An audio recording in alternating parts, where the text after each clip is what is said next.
Halo guys, selamat datang kembali di channel Dragon Boys. Di video kali ini kita mau buat video mengenai penggunaan real time daya listrik untuk sebuah mobil EV ya. Mobilnya ini saya di unit Wuling Air EV tipe standard range.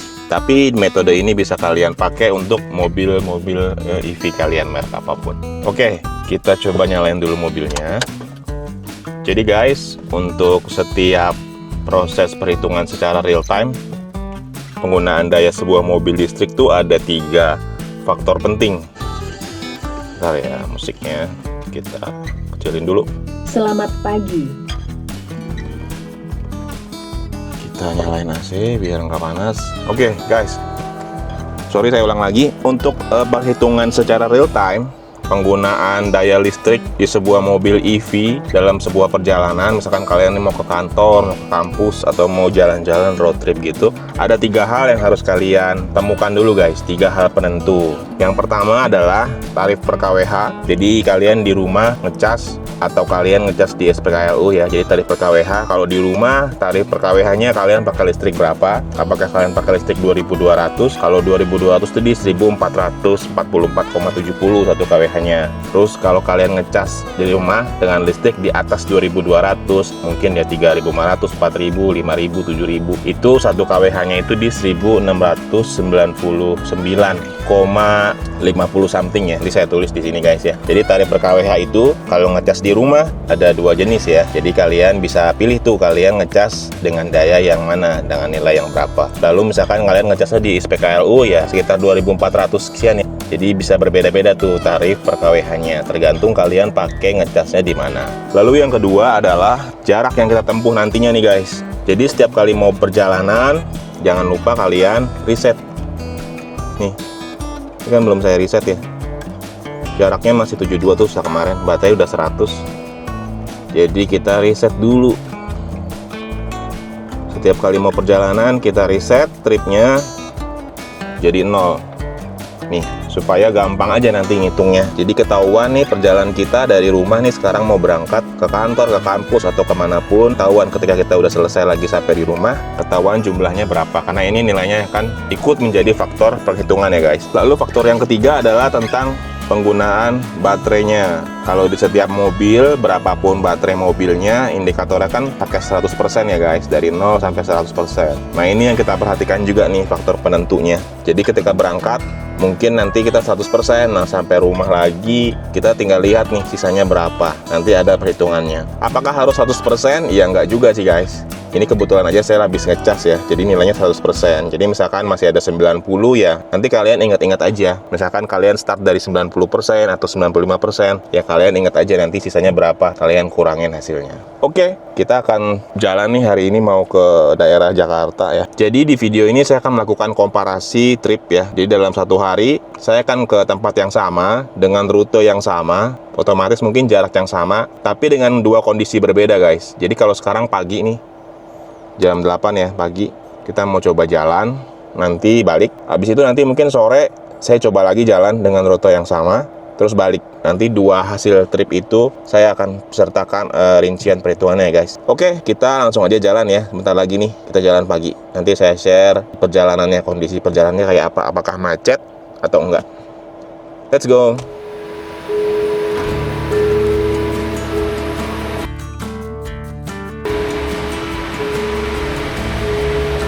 Ya guys, kita jalan nih jam 8.13.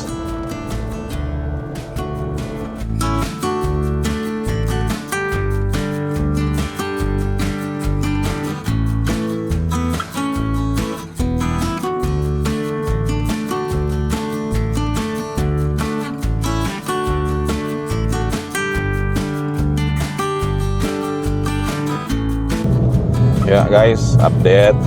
Depan tuh udah pertigaan yang Geraha Raya, kiri ke Cipondoh, kanan ke Ciledug ya guys. Update baterai di 99%, trip di 2,4 kilo nih guys. Jam 8.20 ya.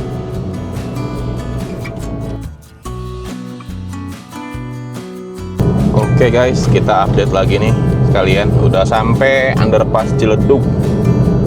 Baterai di 98%, trip di 4,1 kilo. Nah Nih guys, baterai sekarang di 97.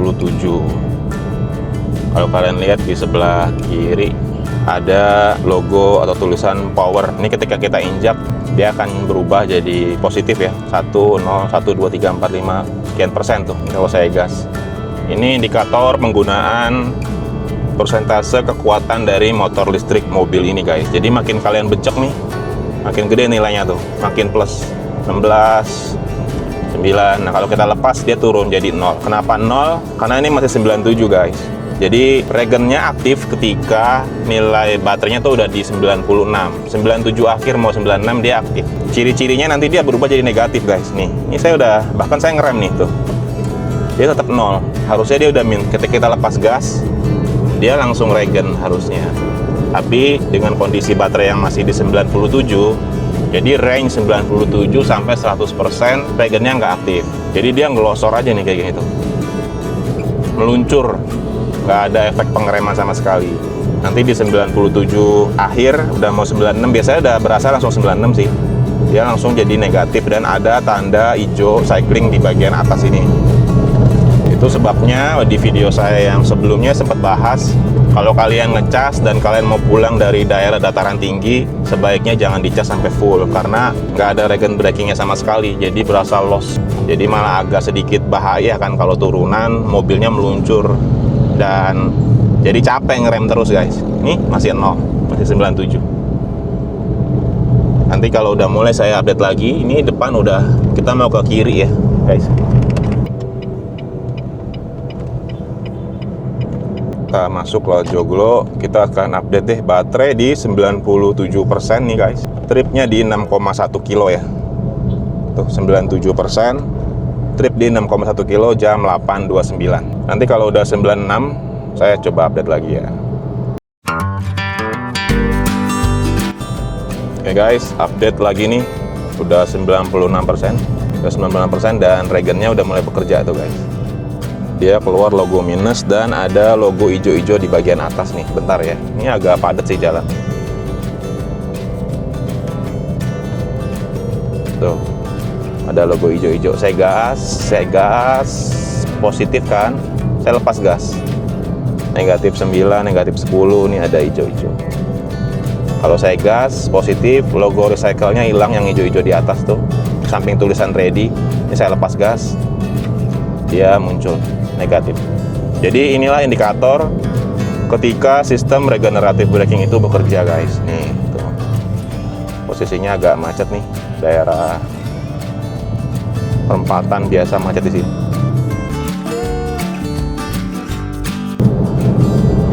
Oke guys, kita coba lagi ya. Ini kita geber.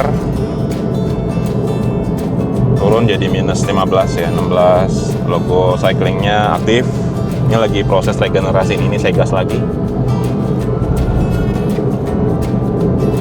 Kita nyetir ya kayak gini aja guys. Gas, lepas. Ini depan juga pelan ya. Kita lepas, jadi kita nggak ngerem nih. Gas, jaga jarak, udah lepas tuh, dia langsung minus. Ini lagi ngeregen guys, lagi ngecas. Sekarang kita update ya. Sekarang persentase baterai di 95%. Tripnya di 10,2 kilo guys. Jam 8.39.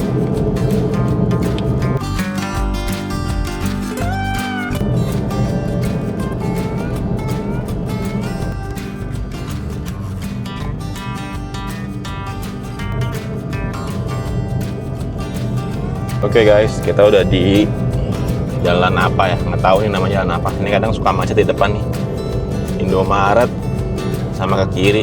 Bisa lurus, bisa ke kiri. Kita lurus aja lah ya. Update baterai di 94%. Trip di 12,4 kilo. Jam 8.44 pagi.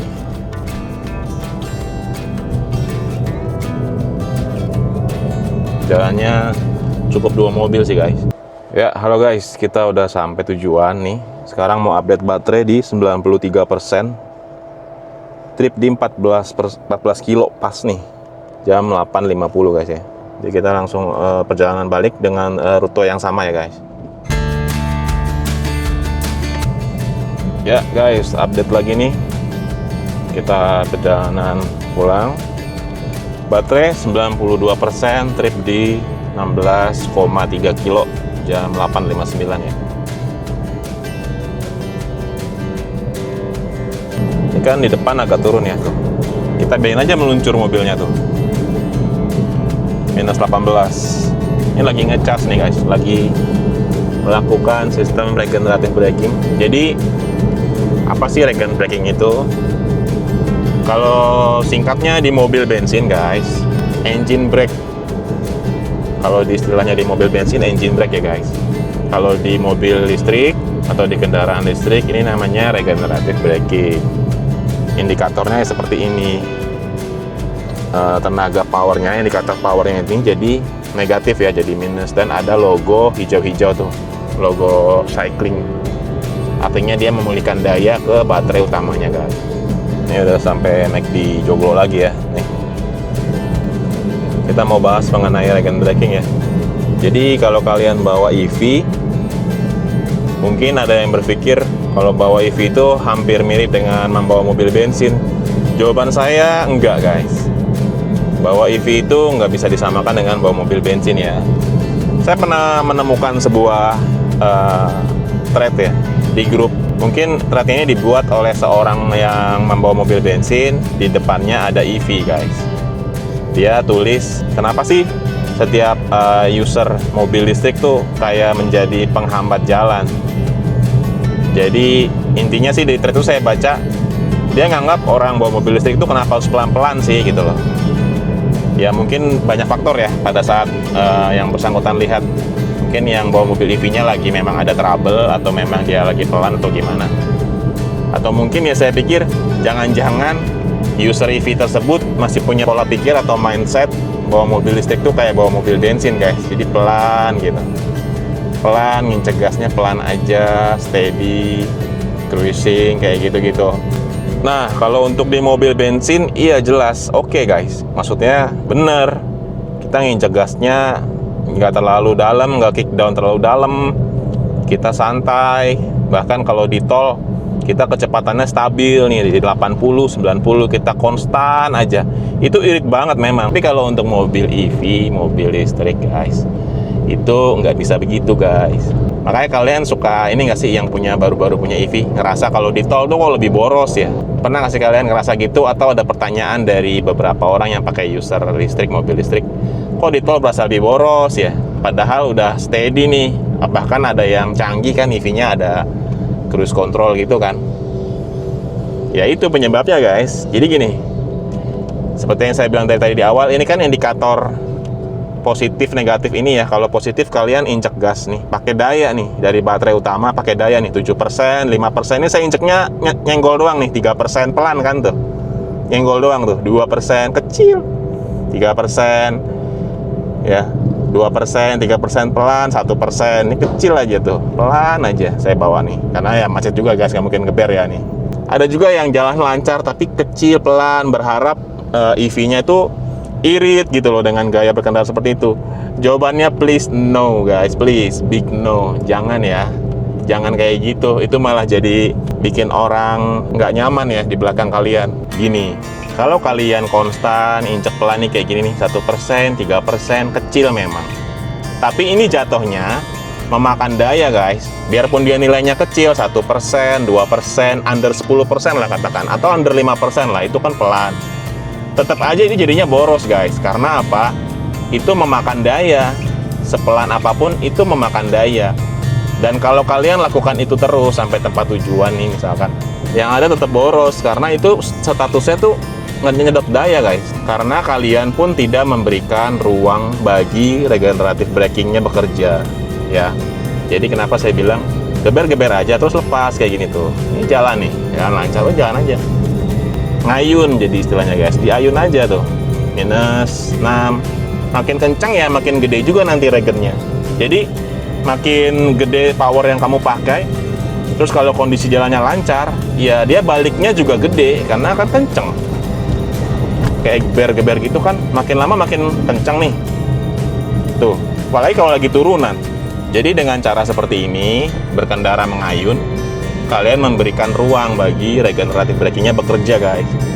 Kalau kalian injek terus, biarpun cuma 1%, 2%, ya regennya nggak bisa kerja karena kalian sedot terus baterai. Tenaga dari baterai utamanya, daya dari baterai utamanya, kalian sedot terus, dia nggak berubah jadi minus, jadi dia nggak ada kesempatan untuk bekerja. Saya bilang itu nggak akan pernah irit, justru akan nyedot daya terus. Jadi ya biasa aja, nyetir ya biasa aja. Kalau emang lancar ya geber aja udah tuh. Nih jalan gas, terus kita lepas deh. Tuh. Kalau udah deket ya kita rem ya. Jangan nggak direm guys. Ntar random lagi nggak direm, bahaya juga ya. Kalau situasinya jalan kecil kayak gini ya santai aja udah gas, udah gitu lepas kayak gini. Dia akan dapat lagi negatif 10. Jadi sebenarnya balance aja, kalian geber. Kalian tinggal kira-kira aja nih depan ada pertigaan misalkan tuh. Kita geber, takut ada mobil kita lepas aja gasnya. Nah dia kan kerja tuh regennya, minus 10, minus 12 ya kan, naik kan. Ya udah jalan lagi santai. Settingan saya di Eco Drive ya.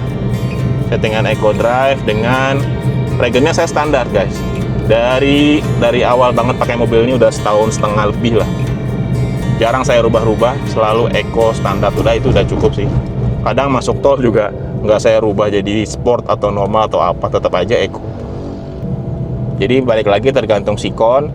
Cuman ya bisa efektif banget nih kalau di jalan raya kayak gini ya. Nanti juga lama-lama kalian akan terbiasa guys. Jadi nggak usah sampai yang kita gas terus kita ngerem, ya janganlah, nggak usah.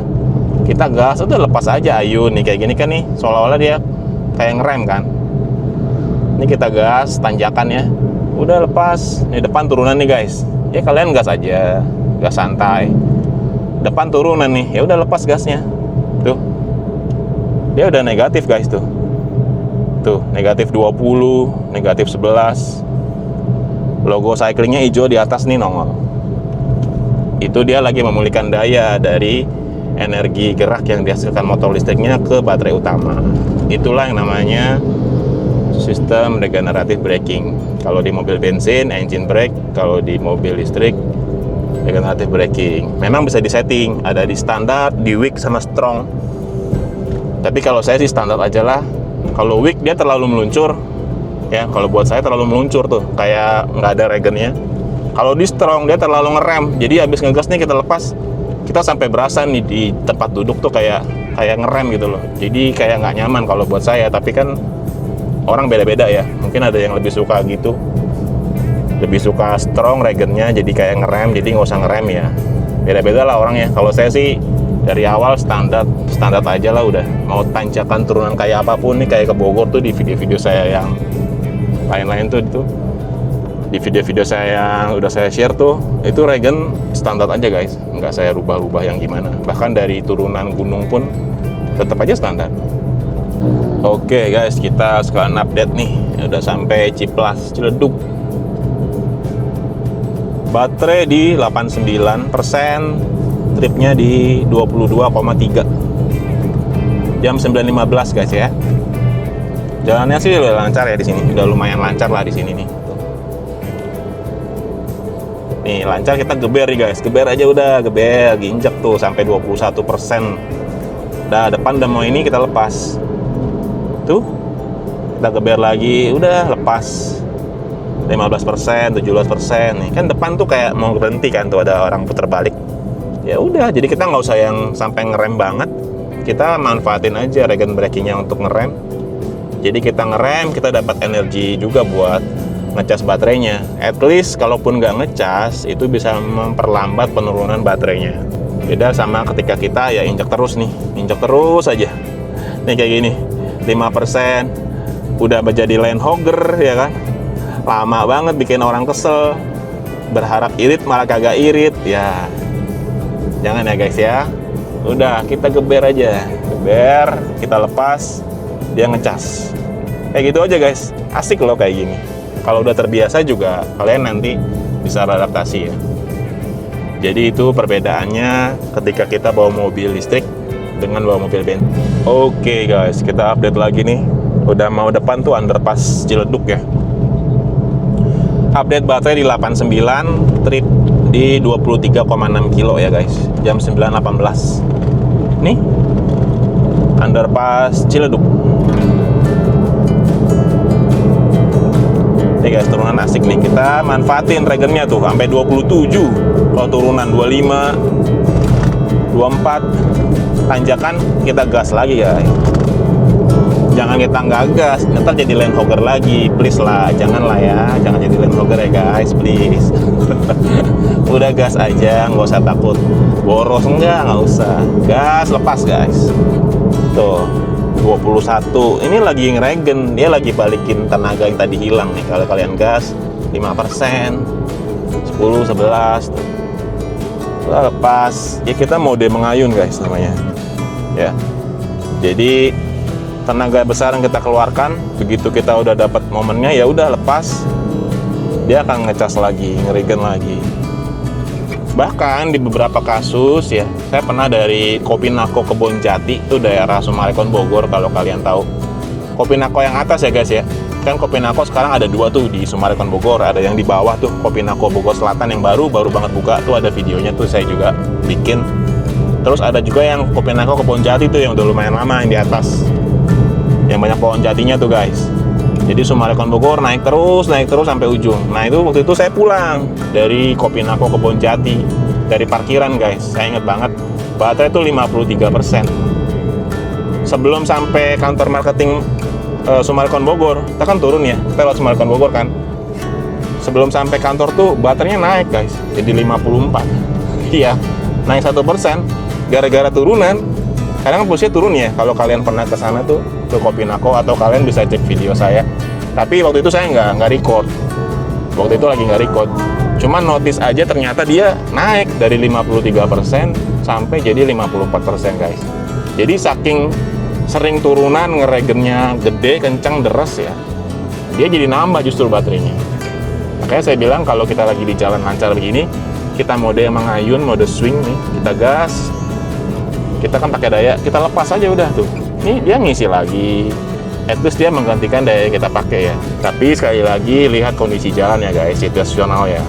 Kalau lancar ya boleh, tapi kalau padat ya jangan kalian ugal-ugalan juga ya, bahaya guys ya.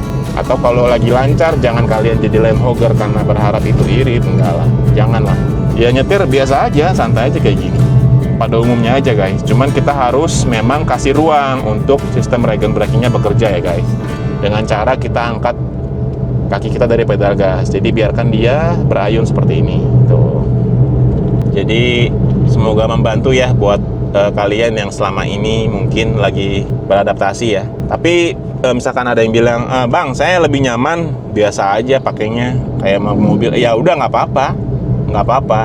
Kan semua butuh waktu, butuh proses ya. Santai aja, nikmatin aja prosesnya guys. Toh seboros-borosnya ini mobil ya, seboros-borosnya mobil listrik guys, kalau kalian jadikan atau konversikan ke rupiah, dia tetap lebih irit jatuhnya. Jadi ya senyamannya kalian aja. Yang saya share ini kan menurut pengalaman pribadi saya sharing. Kalau kalian setuju, boleh dicoba, dilakukan, semoga cocok dan bisa berhasil, kan bagus ya. Kalau nggak setuju juga nggak masalah, kan style driving orang masing-masing ya, bebas aja sih guys. Tapi kalau misalkan ada yang baru beli mobil EV dan bingung, ya ini saya coba kasih sedikit saran aja, siapa tahu bisa cocok, bisa dicoba dan cocok ya, jadi lebih efisien. Dan yang paling penting, jangan sampai ada perilaku land hogger gara-gara kepengen irit pakai mobil listrik, jalannya pelan, padahal tuh nggak irit, malah jadi boros meskipun pakai tenaga yang kecil ya. Udah jadi land hogger tetap boros pula, ya kan, jangan ya, kasihan ke orang yang bersangkutan, kasihan juga ke orang lain yang di belakang kamu. Oke guys, ini udah mau sampai rumah nih. Kita nanti update lagi baterai di depan ya. Ini udah sampai bundaran ya. Bundaran Fortune tuh di depan guys. Kita ke kiri. Oke, kita sekalian update nih. Di baterai di 87%.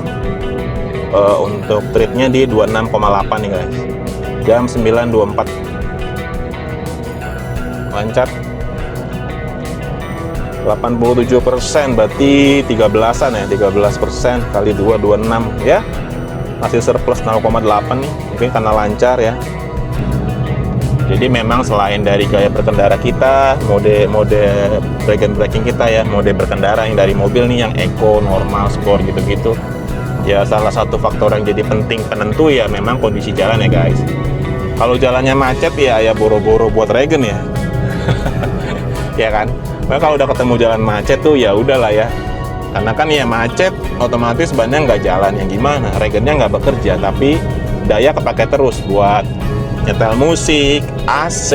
Nah kalau malam nyala lampu, kalau hujan nyala wiper. Jadi kalau yang paling ekstrim tuh ya malam-malam hujan macet, ya udah. Supaya nggak bete kita nyalain musik, wiper otomatis nyala karena hujan, lampu juga nyala karena malam kan. Ya udah, regen nggak kerja karena kita stuck kena macet. Ya itu mah benar-benar luar biasa ya, kondisi paling ekstrim tuh. Tapi ya itu tadi, ketika udah lancar kita bisa pulihkan lagi tuh. Jadi udah beberapa power yang kita pakai, anggaplah momen-momen boros ya, anggaplah begitu. Padahal yang nggak boros juga sih, anggaplah momen-momen boros. Ya kita tebusnya nanti di jalan yang udah lancar kayak gini misalkan. Setelah macet kita dapat jalan lancar, ya kita geber terus, kita swing, kita ayun, lepas gas biar dia ngeregen, ngecas kayak gitu sih guys. Nah itu kadang suka dapet kayak gitu tuh ketika saya share road trip saya tuh di video-video yang saya udah share. Bisa lihat tuh kalian, sampai tempat tujuan kesannya minus, begitu balik ternyata surplus. Kayak gitu kejadian. Oke, kita update setelah udah sampai rumah ya guys.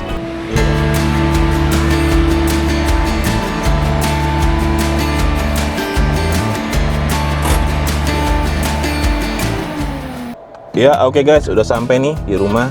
Baterai di 87%, trip di 28 kilo ya guys ya. 87 13, harusnya berarti 26 ya, ini 28, udah surplus 2 kilo guys, 1%. Jam 9 lewat 28 nih. Jadi nanti saya buatin rinciannya ya, biasa di akhir video. Lalu nanti saya coba cas aja lagi ya guys ya, saya cas 100% lagi nanti sore trip kedua. Jadi tujuan yang sama, rute yang sama, jalur yang sama, hari yang sama, tapi dengan kondisi yang berbeda. Mungkin sore itu agak lebih ramai atau gimana, nanti kita tahu hasilnya berapa. Kalau pagi ini kita dapat nih di 87%, trip 28 kilo ya. Nanti kita bikin rute perbandingan yang kedua. Jadi kalau untuk rinciannya biasa nanti di akhir video ya guys. Oke, sampai ketemu lagi nanti sore hari ya. Skip dulu.